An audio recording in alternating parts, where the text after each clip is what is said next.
대기업이 빈부격차를 만든다는 건 완전히 거짓말. 망하는 나라에서 나타나는 현상이거든요. 그냥 아무 말 대잔치잖아요.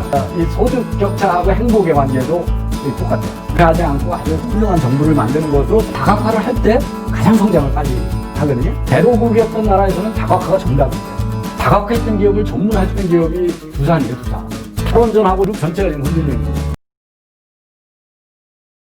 하청업체 쥐어짜기라고 하는, 근데 이게 이제 대표적으로 이제 우리 문재인 대통령이 아까도 얘기했지만 가계소득 안 늘어나고 기업만 부자가 되고 뭐 그렇다고 그러는데, 우선 우리나라가 양극화 세계 최대다, 이거는 아주 세계적인 거짓말이거든요. 네. 그래서 이게 지니겟으로 OECD 18년 보면 우리나라가 이 뒤에서 네 번째로 G20 국가 중에서 소득 격차가 적은 나라로 돼 있거든요. 네. 그리고 제가 이거 이제 그렸던 건데, 인구하고 그의 소득 격차를 보면 인구가 큰 나라들은 소득 격차가 클 수밖에 없어요. 국토가 크기 때문에 산업이 다양하거든요. 예. 그래서 우리보다 인구 많으면서 우리보다 지니게스가 작은 나라가 독일이에요. 독일 하나야, 하나. 그리고 인구 대비로 하면 우리가 무지 낮은 나라에 속하거든요. 그 다음에 이제 장하성이 한 얘기를 우리 문재인 대통령이 앵무새처럼 하는데, 기업 소득이 늘어나는데 임금은 오르지 않고 있다. 정규직, 비정규직 임금 격차가 커서 불평등하다. 기업은 현금 쌓아두고 가계의 부를 배분하지 않는다. 소득 불평등이 자산 불평등을 만들고 이게 확대 재생산한다. 이게 이제 왜 분노해야 되는가 하면서, 맨 위가 기업 소득이 올라가는 거고요. 두 번째가 경제 성장이고, 세 번째가 가계 총소득이고, 밑에가 가계 평균 소득. 이렇게 놓고 기업은 부자가 되는데 가계는 그만큼 소득을 안 준다고 비교를 하거든요. 예. 근데 이게 얼핏 보면 그럴 것 같아요. 근데 기업 소득만큼 가계 소득이 일정한 비로 올라가야 된다 그러면 어떻게 해야 되는 거냐면, 이익이 남으면 이익이 올라가는 것만큼 임금을 올려줘요. 이익이 줄면 그만큼 임금을 내려야 돼. 그래야 일정한 비가 유지될 거 아니에요. 그죠?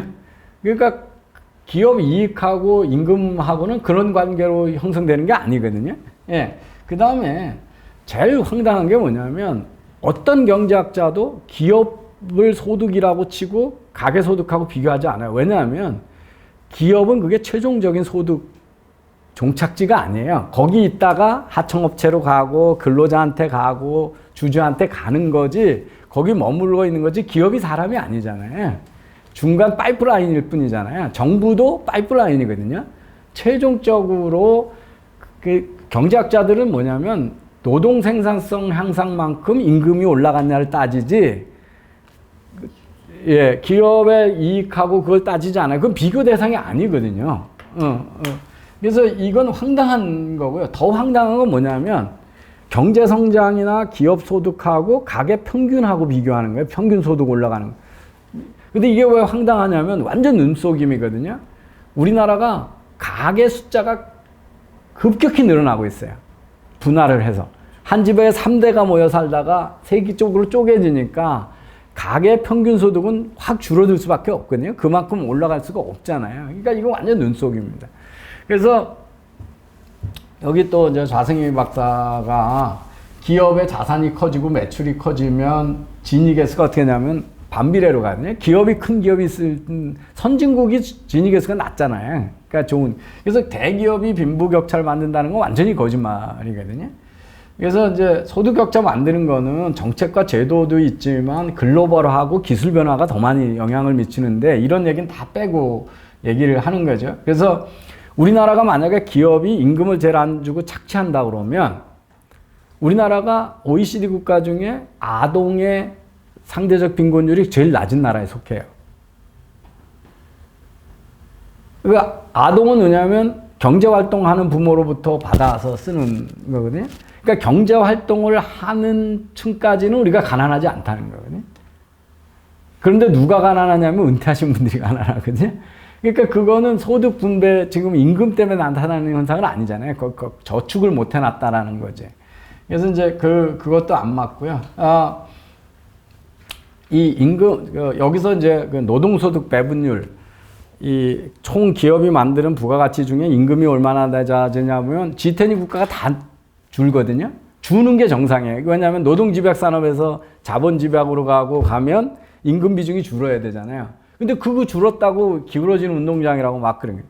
제가 얼마 전에도 홍장표 지금 그 소득주도 성장 특위위원장이 소득주도 성장이 정상적으로 작동했다 그러면서 2018년, 19년에서 2019년이 임금소득 배분율이 역대 최고가 됐다고 자랑을 했거든요.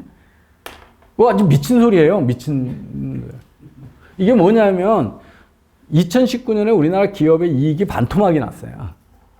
부가가치가 줄었으니까 임금은 그렇게 못 줄이잖아요. 그러니까 부가가치 분의 임금인데 분자가 늘어나서 커지면 좋은 건데 분모가 줄어들어서 커진 거거든요. 이게 망하는 나라에서 나타나는 현상이거든요. 근데 그걸 소득주도 성장이 이게 장하성이 했던 거짓말이에요. 임금소득 배분율 거짓말. 이게 정반대를 제가 한번 보여주는데 2005년에서부터 17년 사이에 진위계수가 감소하고 임금소득 배분율이 증가한 이게 문정권이 보면 좋은 나라들이거든요. 그 나라가 어떤 나라냐면 아르헨티나, 브라질, 이탈리아예요. 이게 뭐냐면 대기업 없어지면 다 자영업만 하면요. 임금 격차 없어져요. 다 가난해지니까. 그 다음에 임금소득 배분율은 증가해요. 왜냐면 자영업이니까 뭐 부가가치는 적고 임금이 대부분이니까. 그러니까 이게 망하는 징조인데 이걸 지금 가겠다고 그러는 거예요. 그래서 우리나라의 제조업 임금 구조가요. 우리나라 OECD 소득 수준에 비해서 중소기업들도 다 높아요. 적게 주는 게 아니야. 10인에서 19위가 우리나라 30개국 중에 OECD 국가 중에 우리나라 임금 수준이 15위예요. 그리고 250인 이상은 2위고, 근데 우리나라 국민소득은 OECD 국가 중에 16위거든요. 그러니까 우리나라 국민소득보다도 낮게 주는 임금 수준의 제조업은 없어요, 우리나라에. 왜 임금 격차가 많이 나고 중소기업의 임금 격차가 많이 나는가를 그래프로 그려보면요. 중소기업 중에 몇 %가 수출을 할 수 있느냐가 이게 수출 능력이고 임금 격차거든요. 멕시코에 있는 것들은 다 자영업자들인 거예요. 골목 시장에. 그러면 임금 격차가 대기업하고 중소기업이 크잖아요. 근데 우리나라가 어떤 거냐면 OECD 국가 중에서 중소기업의 수출 능력을 갖고 있는 중소기업 비중이 멕시코 다음으로 제일 작아요. 수출 능력이 있는 중소기업 수가 얼마 안 되는 거예요. 그러니까 자기 스스로 시장을 개척할 능력이 있는 기업이 적으니까 그 기업들은 급여가 낮은 거죠. 여기 보시면 그 하청업체 쥐어짜기거나 임금 쥐어짜지 않았다라고 하는 게 뭐냐면 이 왼쪽이 우리나라 서비스, 규모별 서비스 산업의 실질 임금 상승률이고요. 왼쪽이 제조업이에요. 제조업은 규모에 상관없이 계속 임금이 올라갔잖아요. 서비스업은 못 올라가고 있어요, 우리나라가. 그러니까, 근데 문제는 뭐냐면 우리나라 고용의 80%가 서비스업에 있다는 거죠. 그러니까 제조업을 가지고 하청업체한테 임금 더 주라고 아무리 때려봐야 우리나라 문제가 해결이 안 되죠. 그러니까 이 제조업 단가 후려치기 하지 않. 그 다음에 소득 격차가 나쁜 거냐 하는 거거든요. 소득 격차 하나도 없으면 열심히 일해도 아무도 돈 못 버는 거잖아요. 그래서 소득 격차와 경제 성장의 관계가 뒤집어진 U자형이거든요. 소득 격차가 너무 없어도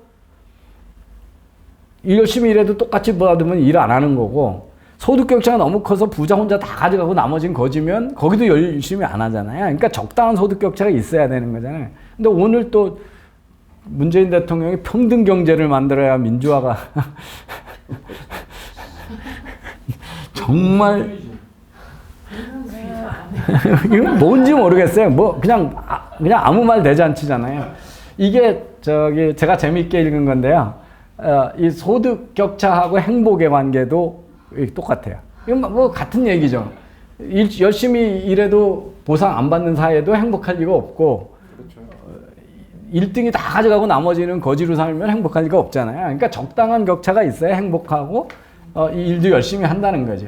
그래서 우리는 아직 여기 피크에 안 지난 나라예요. 그런데 자꾸 그런 얘기들을 하거든요. 그 다음에 이 함부로 비교하면 안 되는 게, 이게 상위 1%가 소득 전체를 얼마를 가져가냐 하는 거거든요. 보면 지금 미국, 영국, 캐나다, 아일랜드, 호주가 2000년서부터 상위 1%의 소득 지분이 막 높아져요. 근데 아닌 것처럼 보였던 프랑스, 일본, 스페인, 네덜란드, 덴마크는 이게 2000년서부터 올라가. 이쪽은 여기 80년대부터 올라가고. 그러니까 뭐냐면 시차만 20년 있는 거예요. 근데 이게 뭐냐면요. 이게 글로벌 경제에서 디지털 플랫폼으로 성공하고 그래서 베조스나 이런 사람들이 많이 나타나고 삼성전자 같은 회사 나타나면 1%의 소득 지분이 올라가거든요. 그게 있는 경제가 여기 보시면 지금 만약에 지금 일본하고 스페인, 프랑스하고 미국하고 영국하고 아일랜드하고 호주하고 비교해서 어느 경제가 튼튼한 경제라고 그러면 당연히 미국, 호주, 아일랜드가 잘 나가는 경제고 일본, 스페인, 프랑스는 지금 아주 헤매는 경제잖아요. 그래서 소득 격차 있는 게 나쁜 게 아니거든요. 예, 예, 이게 글로벌 성공한 게요. 그다음에 이제 문어발 경영에 대해서 제가 이 전 세계에도 문어발 경영이 많다는 게 있는데 저는 우리 사회가 이걸 좀 이해를 해야 되는 것 같아요. 기업이 왜 다른 전략을 쓰고 다른 구조를 갖고 있냐는 거는 그 나라의 자원이 어떻게 배분이 되냐, 경영 자원이 배분이 되느냐, 환경에 따라 다른데 생산 요소가 있고 제도가 있거든요. 법치나 생산 요소라는 거는 우수한 인력이라든지 자본이 어떻게 조달되느냐 이런 거거든요. 그런데 이게 그냥 시장에서 아무 때나 누구한테나 쉽게 조달이 되면 기업들은 시장의 혁신 능력 가지고 경쟁하는 수밖에 없어요. 그러니까 미국 그런 거죠. 자본이고 인재고 원하면 우수 인재를 시장에서 마구 조달할 수 있으면 글로벌로 경쟁. 근데 한국 같은 데가 옛날에 어떻게 하면 자본 조달 안 되죠. 정부가 다 할당했었잖아요. 수출 금융 가지고. 그 다음에 해외 가서 경쟁에서 이길 만한 마케팅 할 만한 인재가 없잖아요. 대학에서 뭐 공부 안 하고 다 졸업을 했으니까요. 그러니까 이런 데서는 어떠냐면 내부에서 그걸 양성해야 되는 거예요. 그리고 정부로부터 그 자원을 받는 게 가장 중요한 능력이 돼요. 그러니까 내부에서 그걸 만들어야 되니까 규모의 경제가 돼야 돼요. 그러니까 삼성그룹의 교육 투자는 대학보다 더 잘하잖아요. 자기 직원에 대한 더 많이 하잖아요. LG도 그렇고 대기업이. 그래서 이 비시장 역량, 정부로부터 자원을 할당받고 내부에서 인원과 자본을 조달하는 능력, 아까 이제 계열사를 통해서 이 능력이 있는 기업만이 살아남아요. 그래서 그런데 그 홍콩이나 싱가포르 같은 나라는 어떠냐면 생산 요소를 많이 못 끌어오거든요. 나라가 작아서. 아무리 노력을 해도 정부, 대신 여기는 어떻게 경쟁하냐면 제도를 잘 만들어가지고 자본시장 같은 거 제도를 만들어서 돈이 들어오게 하는 거로 경쟁을 하게 되거든요.